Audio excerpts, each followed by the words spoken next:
प्यारे बच्चों, जैसे कि मैंने बताया था, नवयुग हिंदी व्याकरण में पृष्ठ संख्या 56 पर आपका अभ्यास है। यह मैं करवाने जा रहा हूँ। जिनके पास पुस्तक है ना, वो देख लेना, और जिनके पास पुस्तकें नहीं हैं वो इस वीडियो के माध्यम से समझ लेना। बेटा, प्रश्न नंबर 1 ही दे दिया इसने। उपसर्ग की परिभाषा देते हुए दो उदाहरणों द्वारा अपनी बात स्पष्ट कीजिए। अब उपसर्ग की परिभाषा मैंने आपको सर्वप्रथम समझा दी थी कि वह शब्दांश जब किसी शब्द के पहले लगकर उसके अर्थ में पूर्ण रूप से बदलाव कर देता है, परिवर्तन कर देता है, विशेषता प्रकट कर देता है, उसे उपसर्ग कहते हैं। अब इसमें अपनी दो दो उदाहरण देने हैं। जैसे मैंने कहा, अवमानना। अव क्या है? उपसर्ग है। मानना क्या है? मूल शब्द है। जैसे हम सफर, हम क्या है? उपसर्ग है। सफर क्या है? मूल शब्द है। ऐसे ही आपने अनेक उपसर्ग आप बना सकते हैं। अब दूसरा प्रश्न है बेटा, शब्द रचना में उपसर्ग की भूमिका स्पष्ट करनी है। भूमिका मैंने बता दी थी बेटा आपको कि जो उपसर्ग है ना, वो एक एक बात को, यानी जब किसी, वही परिभाषा ही है बेटा इसकी एक शब्द रचना में, इसका बहुत अधिक उपयोगिता है। अर्थात यह किसी भी शब्द के पहले लगकर बहुत से अच्छे अर्थ को भी क्या कर देता है? अनर्थ कर देता है। जैसे मैंने पुत्र कहा था ना, कुपुत्र हो गया, तो देखिए कु लगा दिया तो मैंने क्या हो गया? कुपुत्र, अर्थात बुरा पुत्र। तो प्यारे बच्चों, शब्द रचना में उपसर्ग की भूमिका बहुत महत्वपूर्ण मानी जाती है। इसमें देखिए, उप यानी कोई भी शब्द पहले लगता है। जैसे मैंने लाजवाब कहा है, जवाब और ला, यानी लाजवाब बहुत अच्छा, लापरवाह।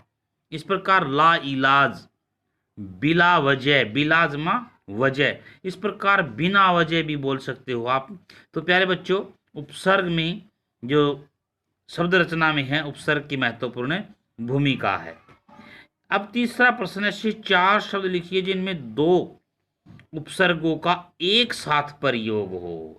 ऐसे शब्दों को छांटना बड़ा मुश्किल हो जाता है, फिर भी बेटा मैं आपको 4 शब्द ये बता रहा हूं।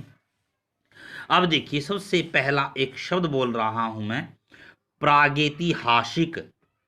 इसमें देखिए, प्राग जमा इतिहास और जमा इक, यानी 3, ये क्या बन गए इसकी? ये दो दो उपसर्ग। ऐसे 4 शब्द जिनमें दो दो उपसर्ग एक साथ जुड़ गए हैं। प्राग जमा इतिहास जमा निरअभिमानी, निर्जमा अभिजमा मानी। तीसरा शब्द चिर परिचित, चिर जमा परिजमा चित। प्राग वेदिक, प्राग जमा वेद जमा इक। इस प्रकार से ये 4 शब्द मैंने बता दिए हैं आपको।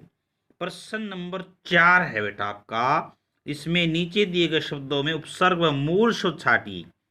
जैसे ये बहुत से शब्द हैं, अधिनायक, अधि जमा नायक। अब मैं ये अधि जमा नायक बोल रहा हूं ना, अधि क्या है आपका? उपसर्ग है, और नायक क्या है आपका? मूल शब्द है। इसी प्रकार आप करते चले जाएंगे बेटा। अभिशाप, अभिजमा शाप, अपमान, अपजमा मान, आचरण, आजमा चरण, दुर्घटना, दुर्जमा घटना, उपसंहार, उपजमा संहार, उद्घाटन, उत्जमा घाटन, उत्जमा घाटन। अर्थात यहाँ पर बेटा आपको उपसर्ग, और मैंने प्रथम जैसे आचरण में कहा आजमा चरण, आ यानी आपका उपसर्ग है। ऐसे बहुत से, दुस्साहस, दुष्जमा साहस, निश्चल, निष्जमा चल, प्रताप, परजमा ताप, प्राध्यापक, परजमा अध्यापक। इस प्रकार से आप इन शब्दों को कर लेना। जैसे अंतरात्मा, अंतर्जमा आत्मा, बहिर्मुखी, बहिर्जमा मुखी, चौमासा, चौजमा मासा, सुडोल, सुजमा डोल, परदादा, बिल्कुल आसान, परजमा दादा, गैर जिम्मेदार, गैर जमा जिम्मेदार, बेअकल, बेजमा अकल, बिला वजह, बिना जमा वजह, परतंत्र, पर जमा तंत्र। इस प्रकार ये शब्द आप प्रत्युपकार, ये देखिए एक शब्द है प्रत्युपकार, प्रति जमा उपकार। अब बेटा प्रश्न नंबर आपका 5 आता है, ध्यान दें। निम्नलिखित उपसर्गों से दो दो नए शब्द बनने हैं।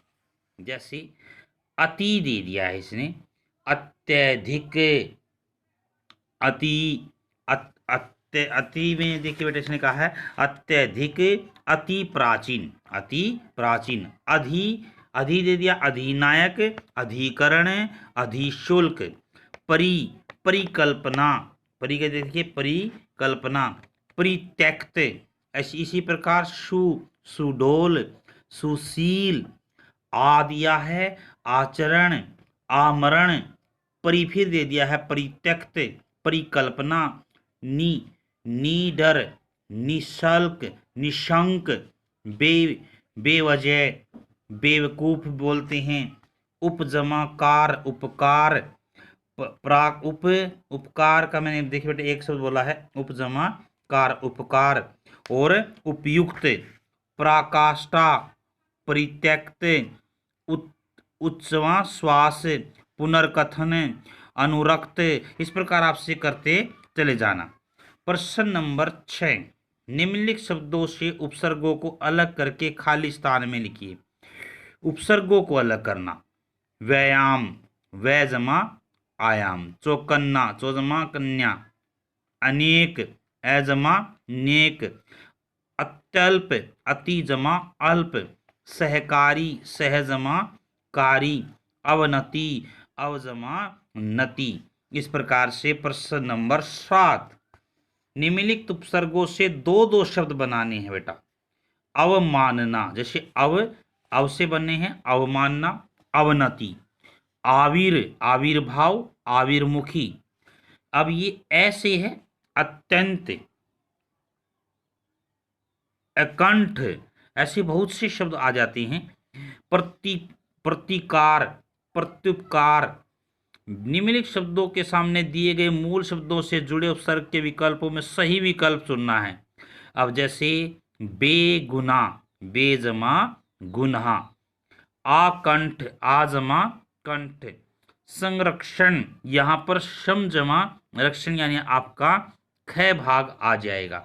प्यारे बच्चों, ज्यादातर मैंने अभ्यास करवा दिया है उपसर्ग का, यानी इस उपसर्ग के जो आपको अभ्यास करना है वो अपनी यानी फेयर नोटबुक में आपने लिखने हैं।